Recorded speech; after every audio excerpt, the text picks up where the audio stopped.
11 अप्रैल 1970 NASA तीसरी बार इंसानों को चांद की धरती पर भेजने के लिए उड़ान भरता है। इससे पहले नासा 2 बार इंसानों को चांद की धरती पर सफलतापूर्वक उतार चुका है। नासा की सैकड़ों लोगों की टीम इस मिशन को सफल बनाने के लिए इसके हर एक पहलू पर नजर रखे हुए है। जब नील आर्मस्ट्रांग ने चांद पर पहली बार कदम रखा था, उस बात को अभी 1 साल भी नहीं गुजरा है। इस फ्लाइट में बैठे हैं 3 एस्ट्रोनॉट्स, जिनका सपना है चांद की धरती पर अपना कदम रखने का। सब कुछ ठीक चलता है। इस यान में इनको सफर करते हुए 3 दिन बीत जाते हैं और अब ये चांद के बहुत करीब पहुंच चुके हैं और कुछ ही घंटों के बाद ये चांद पर लैंड करने वाले हैं। इनका अंतरिक्ष यान गोली की रफ्तार से भी ज्यादा तेज चल रहा है और अचानक इन्हें एक धमाके की आवाज सुनाई देती है।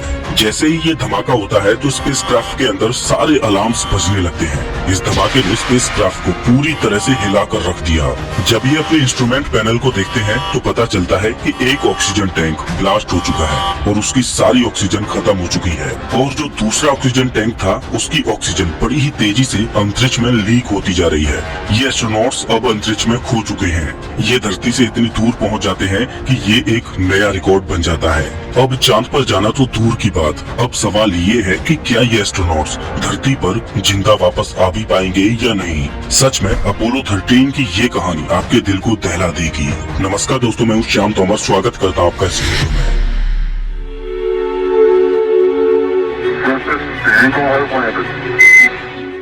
20 जुलाई 1969 को अपोलो 11 के एस्ट्रोनॉट्स नील आर्मस्ट्रांग और बज ऑल्ड्रिन ने जब पहली बार चांद की धरती पर कदम रखा तो इंसानों के लिए वो एक बहुत बड़ी उपलब्धि थी।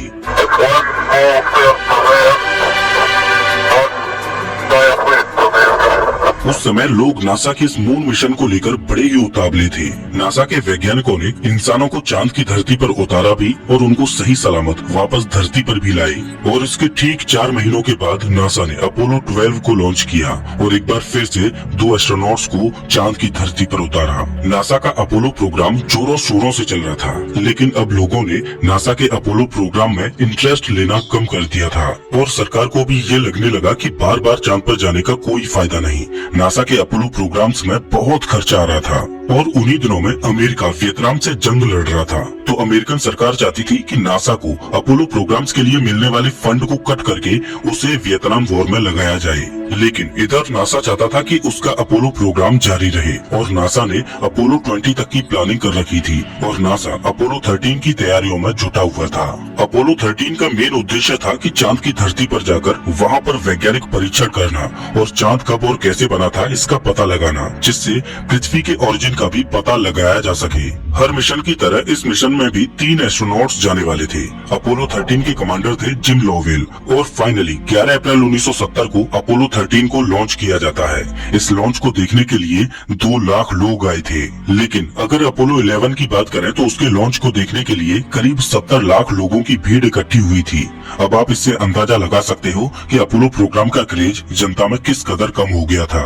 बार बार चांद पर जाने से लोगों को लग रहा था कि ये भी चांद पर जाने की एक रूटीन फ्लाइट है। इसी वजह से किसी भी बड़े चैनल ने इस लॉन्च को टेलीकास्ट ही नहीं किया था। अपोलो 13 का ये लॉन्च सफल रहा और अब इन्हें 3 दिन लगेंगे चांद पर पहुंचने में। सब कुछ ठीक चल रहा था। लॉन्च के करीब 55 घंटों के बाद अपोलो 13 आधे से ज्यादा रास्ते को कवर कर चुका था।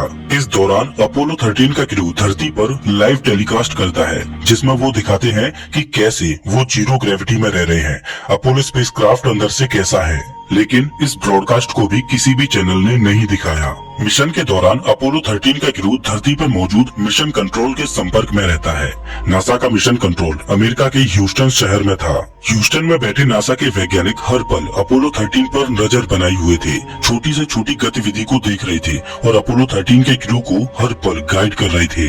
आगे अपोलो 13 में क्या हुआ उससे पहले आपको अपोलो 13 के इस बेसिक स्ट्रक्चर को समझना बहुत जरूरी है। ये है अपोलो स्पेसक्राफ्ट, जो कि 3 भागों से मिलकर बना है। इनमें पहला भाग है लूनर मॉड्यूल और इस लूनर मॉड्यूल का उपयोग तब होगा जब अपोलो स्पेसक्राफ्ट चांद के ऑर्बिट में पहुंच जाएगा। चांद के ऑर्बिट में पहुंचने के बाद ये स्पेसक्राफ्ट से अलग होगा और इसमें 2 एस्ट्रोनॉट्स बैठकर चांद की धरती पर उतरेंगे।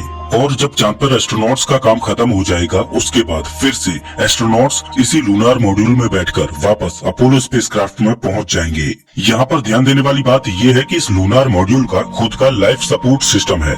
इसके द्वारा ये एस्ट्रोनॉट्स को चांद पर उतरने से लेकर वापस अपोलो यान में आने तक पावर और ऑक्सीजन इत्यादि की सप्लाई देता रहेगा। इस लूनार मॉड्यूल का बस इतना ही काम है। अगर देखा जाए तो लूनार मॉड्यूल को छोड़कर ये है मेन अपोलो स्पेसक्राफ्ट। ये दो भागों से मिलकर बना है, जिसमें ये है कमांड मॉड्यूल। जो तीनों एस्ट्रोनॉट्स चांद पर जा रहे हैं वो इसी कमांड मॉड्यूल में बैठकर जा रहे हैं। इसी कमांड मॉड्यूल के द्वारा ही एस्ट्रोनॉट्स पूरे स्पेसक्राफ्ट को कंट्रोल करते हैं। इसी के अंदर वो सारे कंप्यूटर्स और नेविगेशन सिस्टम लगे हैं जिनके द्वारा अपोलो स्पेसक्राफ्ट धरती से मिशन कंट्रोल के संपर्क में है। आप इस कमांड मॉड्यूल को अपोलो स्पेसक्राफ्ट का दिमाग बोल सकते हो। लेकिन अपोलो स्पेसक्राफ्ट का जो तीसरा जरूरी भाग है वो है सर्विस मॉड्यूल।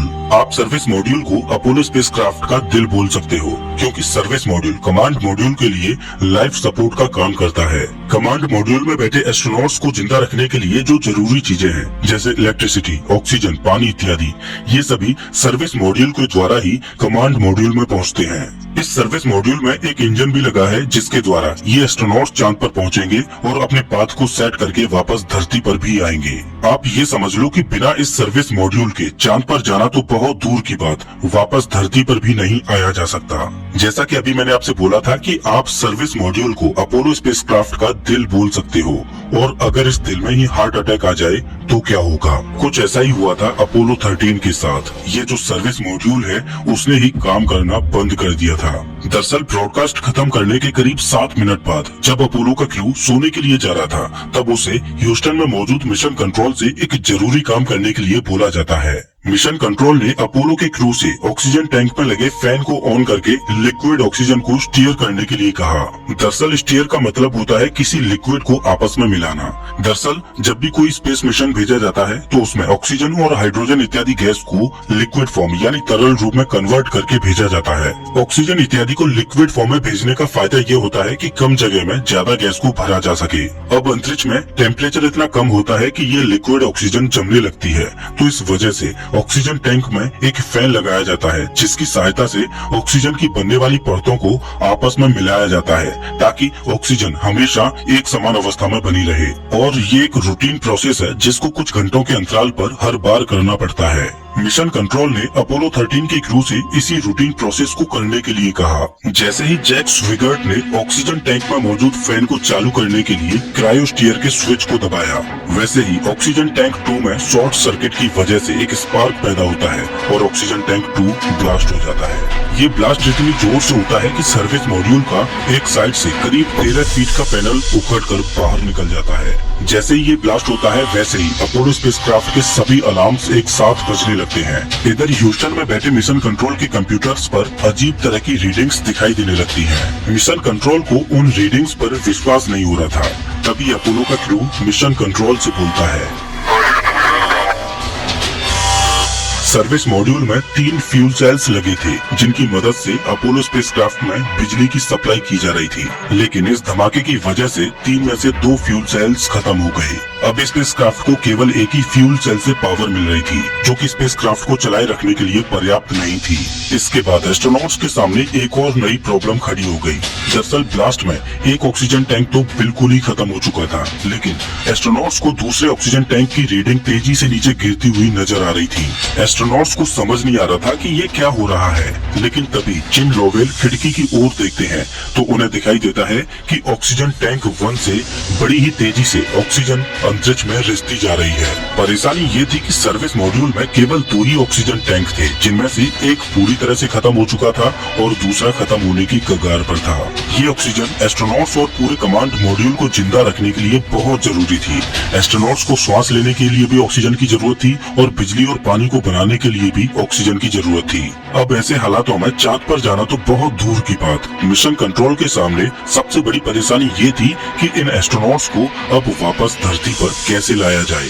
ये पृथ्वी से इतनी दूर थे कि अगर इनको पृथ्वी पर वापस लाया भी जाएगा तो तो इन्हें अभी भी करीब 4 दिन और लग जाएंगे। क्या इतने दिनों तक एस्ट्रोनॉट्स बिना बिजली, पानी और ऑक्सीजन के सरवाइव कर पाएंगे? और अंतरिक्ष की जमा देने वाली ठंडी का क्या, इसको वो कैसे झेल पाएंगे? क्योंकि पावर सप्लाई खत्म होने की वजह से अब स्पेसक्राफ्ट के हीटर भी बंद पड़े हैं और अंतरिक्ष इतनी भयानक जगह है जहाँ पर इन्हें बचाने के लिए कोई रेस्क्यू मिशन भी नहीं भेजा जा सकता। और ऐसे किसी रेस्क्यू मिशन को भेजा भी जाएगा तो उसकी तैयारियों में ही 3 से 4 महीनों का समय लग जाएगा। अपोलो 13 को वापस लाने के लिए मिशन कंट्रोल ने एक प्लान बनाया। हालांकि ये प्लान काम करेगा या नहीं ये कोई नहीं जानता, लेकिन इसके अलावा मिशन कंट्रोल के पास कोई और रास्ता था भी नहीं। अब चूंकि सर्विस मॉड्यूल के फेलियर से कमांड मॉड्यूल किसी काम का नहीं बचा था, इस वजह से मिशन कंट्रोल ने अपोलो 13 के क्रू को लूनार मॉड्यूल में बैठने के लिए कहा। लेकिन यहाँ पर एक और परेशानी थी कि इस लूनार मॉड्यूल को कुछ इस तरह से बनाया गया था कि इसमें केवल 2 एस्ट्रोनॉट्स 20 घंटों तक ही बैठ सकते थे। लेकिन अब इसमें ये 3 एस्ट्रोनॉट्स लगभग 4 दिनों तक बैठेंगे और इसे एक लाइफ बोट की तरह इस्तेमाल करेंगे। अपनी सप्लाईज और बिजली को बचाने के लिए इन एस्ट्रोनॉट्स को मिशन कंट्रोल की ओर से एक इंस्ट्रक्शन मिलता है कि स्पेसक्राफ्ट में मौजूद जितनी भी गैर जरूरी चीजें हैं उनको बंद कर दें, ताकि पावर को धरती पर री एंट्री के लिए बचाया जा सके। पीने के लिए पानी लिमिटेड था, तो एस्ट्रोनॉट्स को पूरे दिन में सिर्फ 1 गिलास पानी पीने के ही इंस्ट्रक्शंस मिले थे। हालांकि इन एस्ट्रोनॉट्स को सिर्फ 2 से 2.5 दिनों में धरती पर वापस लाया जा सकता है। इसके लिए इनको अपोलो स्पेसक्राफ्ट को यू टर्न लेकर वापस धरती की ओर मोड़ना होगा। लेकिन इसके लिए इन्हें सर्विस मॉड्यूल के मेन इंजन को चालू करना पड़ेगा। लेकिन मिशन कंट्रोल इस बात से चिंतित था कि सर्विस मॉड्यूल में कितना डैमेज हुआ है ये कोई नहीं जानता। इस वजह से कहीं ऐसा ना हो कि मेन इंजन को चालू करते ही पूरा स्पेसक्राफ्ट ही ब्लास्ट कर जाए। इस परेशानी को ध्यान में रखते हुए सर्विस मॉड्यूल के मेन इंजन को चालू न करने का ही फैसला लिया गया और अपोलो यान को धरती पर लाने के लिए एक दूसरे और लंबे रास्ते को चुना गया। ये अपोलो यान चांद की धरती पर जाएगा और चांद के पीछे से उसकी परिक्रमा करते हुए चांद की ग्रेविटी की सहायता लेकर एक स्लिंग शॉट की तरह वापस धरती की ओर आएगा। क्योंकि जब सर्विस मॉड्यूल में धमाका हुआ था तो उसकी वजह से अपोलो स्पेसक्राफ्ट अपने पाथ से थोड़ा भटक जाता है। तो सबसे पहले तो अपोलो स्पेसक्राफ्ट को उस सही पाथ पर लाया जाए जिस पर चलकर वो चांद की परिक्रमा करके धरती की ओर आ सके। तो मिशन कंट्रोल के पास सिर्फ एक ही रास्ता था, क्यों ना लूनार मॉड्यूल के इंजन को चालू करके स्पेसक्राफ्ट के पाथ को फिक्स किया जाए। हालांकि लूनार मॉड्यूल के इंजन को इस काम के लिए बनाया ही नहीं गया था कि इसको बार बार चालू करके बंद किया जा सके, लेकिन इसके अलावा कोई और ऑप्शन था ही नहीं। पहली बार लूनार मॉड्यूल के इंजन को चालू किया जाता है और अपोलो स्पेसक्राफ्ट तय किए रास्ते पर चांद के पीछे पहुंच जाता है और लूनार मॉड्यूल के इंजन को बंद किया जाता है। अब ये एस्ट्रोनॉट्स धरती से इतने दूर आ चुके थे कि ये एक नया रिकॉर्ड बन जाता है। ये एस्ट्रोनॉट्स धरती से करीब 4 लाख किलोमीटर से भी ज्यादा दूर पहुंच चुके थे। अभी तक अपोलो 13 मिशन में कोई भी रुचि नहीं ले रहा था, लेकिन अब अपोलो 13 एक सनसनी खबर बन जाता है। अपोलो स्पेसक्राफ्ट चांद की परिक्रमा करके जैसे ही पृथ्वी की ओर मुड़ता है, वैसे ही लूनार मॉड्यूल के इंजन को एक बार फिर से बर्न किया जाता है, जिससे स्पेसक्राफ्ट चांद की ग्रेविटी से बाहर निकलता है और तेजी से पृथ्वी की ओर आने लगता है। सौभाग्य से इस दूसरे बर्न को भी लूनार मॉड्यूल झेल जाता है। लेकिन परेशानी यही नहीं रुकने वाली थी, क्योंकि लूनार मॉड्यूल को केवल 2 लोगों के लिए ही डिजाइन किया गया था, लेकिन 3 लोगों के बैठने की वजह से केबिन के अंदर कार्बन डाइऑक्साइड की मात्रा बढ़ने लगी, जो कि एस्ट्रोनॉट्स की हर श्वास के साथ बढ़ती ही जा रही थी। दरअसल पृथ्वी पर हमारे द्वारा छोड़ी गई कार्बन डाइऑक्साइड गैस को पृथ्वी का एनवायरनमेंट बैलेंस कर देता है, लेकिन अपोलो स्पेसक्राफ्ट में इस कार्बन डाइऑक्साइड गैस को बैलेंस करने के लिए लिथियम हाइड्रोक्साइड के कैनिस्टर्स का उपयोग किया गया था और एक सिंपल से केमिकल रिएक्शन के द्वारा CO2 के लेवल को कंट्रोल में रखा जाता। लेकिन लूनार मॉड्यूल में लगा कैनिस्टर सिर्फ 2 लोगों के लिए ही बना था, जो कि कुछ ही समय तक काम कर सकता था। स्पेसक्राफ्ट में इस CO2 के लेवल को कम नहीं किया गया, तो ये तीनों एस्ट्रोनॉट्स कुछ ही देर में अपना दम तोड़ देंगे। लेकिन सौभाग्य से अच्छी खबर ये थी कि बंद पड़े कमांड मॉड्यूल में एक बड़ा कैनिस्टर बॉक्स लगा था। लेकिन परेशानी ये थी कि लूनार मॉड्यूल में लगे कैनिस्टर और कमांड मॉड्यूल में लगे कैनिस्टर्स को अलग अलग कंपनियों ने बनाया था। इस वजह से दोनों की ही डिजाइन अलग अलग थी। धरती से मिशन कंट्रोल ने एस्ट्रोनॉट्स को गाइड किया और स्पेसक्राफ्ट में मौजूद चीजों से जुगाड़ करके उन्होंने इस परेशानी को भी सॉल्व कर लिया और CO2 का लेवल नीचे गिरने लगा। ह्यूस्टन में मौजूद वैज्ञानिकों को लगा कि इन एस्ट्रोनॉट्स का नींद लेना बहुत जरूरी है, ताकि इनका दिमाग सही तरह से काम करता रहे।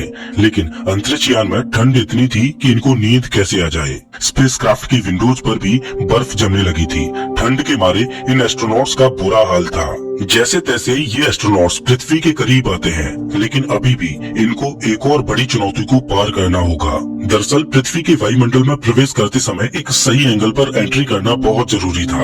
अगर ये एंगल थोड़ा कम होगा तो स्पेसक्राफ्ट वायुमंडल से टकराकर बाउंस बैक करके सीधा अंतरिक्ष में चला जाएगा और फिर ये कभी धरती पर वापस नहीं लौट पाएगा। ये बिल्कुल वैसे ही है जैसे तालाब में एक खास एंगल पर पत्थर फेंकने पर वो पानी के ऊपर उछलने लगता है, और अगर इस स्पेसक्राफ्ट का एंगल थोड़ा ज्यादा हुआ तो स्पेसक्राफ्ट पृथ्वी के वायुमंडल में प्रवेश करते ही ब्लास्ट कर जाएगा। अभी अपोलो स्पेसक्राफ्ट का एंगल पृथ्वी पर री एंट्री करने के लिए बिल्कुल भी सही नहीं था। आमतौर पर री एंट्री के दौरान कमांड मॉड्यूल के द्वारा ही इस एंगल को फिक्स किया जाता है, लेकिन कमांड मॉड्यूल तो बंद पड़ा है और लूनार मॉड्यूल में इस एंगल को सेट करने के लिए कोई भी कंप्यूटर प्रोग्राम नहीं डाला गया था। इस वजह से इस एंगल को एस्ट्रोनॉट्स को मैनुअली सेट करना था। मिशन कंट्रोल के द्वारा कुछ कैलकुलेशंस की गई और एस्ट्रोनॉट्स को गाइड किया गया कि कितने समय तक कौन से इंजन को चालू करना है। 2 एस्ट्रोनॉट्स ने कंट्रोल्स को संभाला और एक एस्ट्रोनॉट की नजर घड़ी पर थी और तीसरी बार लूनार मॉड्यूल के इंजन को चालू किया जाता है। सौभाग्य से इस तीसरे बर्न को भी लूनार मॉड्यूल का इंजन झेल जाता है और एस्ट्रोनॉट्स ने री एंट्री के एंगल को भी फिक्स कर लिया। अब एस्ट्रोनॉट्स के लिए अग्नि परीक्षा की घड़ी आ चुकी थी। री एंट्री के लिए उन्हें कमांड मॉड्यूल में वापस जाना जरूरी था, क्योंकि केवल कमांड मॉड्यूल को ही री एंट्री के लिए डिजाइन किया गया था। इसके ऊपर हीट शील्ड लगी थी। अच्छी बात यह थी कि री एंट्री के लिए पावर बचाने के लिए कमांड मॉड्यूल को बहुत पहले ही बंद कर दिया था, जिस वजह से री एंट्री के लिए कमांड मॉड्यूल में रखी बैटरीज में पर्याप्त पावर थी। एस्ट्रोनॉट्स कमांड मॉड्यूल में आते हैं और उसे चालू करते हैं और सर्विस मॉड्यूल को कमांड मॉड्यूल से अलग कर देते हैं। जब सर्विस मॉड्यूल अलग हुआ तो एस्ट्रोनॉट्स ने देखा कि सर्विस मॉड्यूल में कितना बड़ा डैमेज हुआ था। एस्ट्रोनॉट्स ने डैमेज हुए सर्विस मॉड्यूल की कुछ तस्वीरें भी ली। अब समय आ गया था लूनार मॉड्यूल को भी अलविदा कहने का, जिसने अभी तक एस्ट्रोनॉट्स की जान बचाई। आमतौर पर एस्ट्रोनॉट्स इस लूनार मॉड्यूल को चांद के ऑर्बिट में छोड़कर ही आ जाते हैं, लेकिन इस मिशन में इस लूनार मॉड्यूल ने एक अलग रोल निभाया। इस वजह से इसे पृथ्वी तक लाना पड़ा और कमांड मॉड्यूल से लूनार मॉड्यूल भी अलग हो जाता है। अब इस मिशन का आखिरी पड़ाव बचा था, जो कि सबसे खतरनाक था। इस कमांड मॉड्यूल को पैसिफिक ओशियन में लैंड करना है, जहां पर यूएस नेवी के जहाज इन एस्ट्रोनॉट्स का इंतजार कर रहे हैं। लेकिन ह्यूस्टन में बैठे वैज्ञानिकों को कुछ चिंताएं सता रही थीं कि कहीं ऐसा तो नहीं कि उस धमाके की वजह से कमांड मॉड्यूल की हीट शील्ड डैमेज हो गई हो। अगर ऐसा होगा तो कमांड मॉड्यूल पृथ्वी के वायुमंडल में प्रवेश करते ही ब्लास्ट कर जाएगा।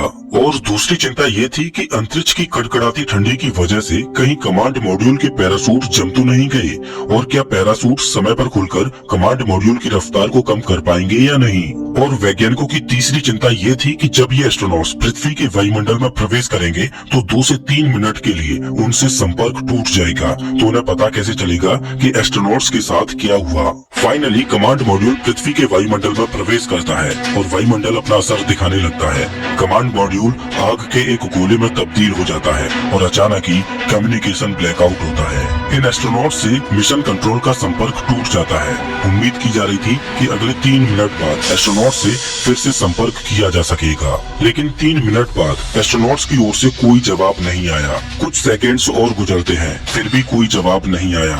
ह्यूस्टन में मौजूद वैज्ञानिकों के साथ साथ धरती पर मौजूद सभी लोगों की श्वासें थमी हुई थी। 10 सेकेंड्स गुजरते हैं, 30 सेकेंड्स और गुजर जाते हैं और 1 मिनट भी गुजर जाता है, लेकिन कोई जवाब नहीं आता। चारों ओर सन्नाटा छाया हुआ है। आखिर इन एस्ट्रोनॉट्स के साथ क्या हुआ?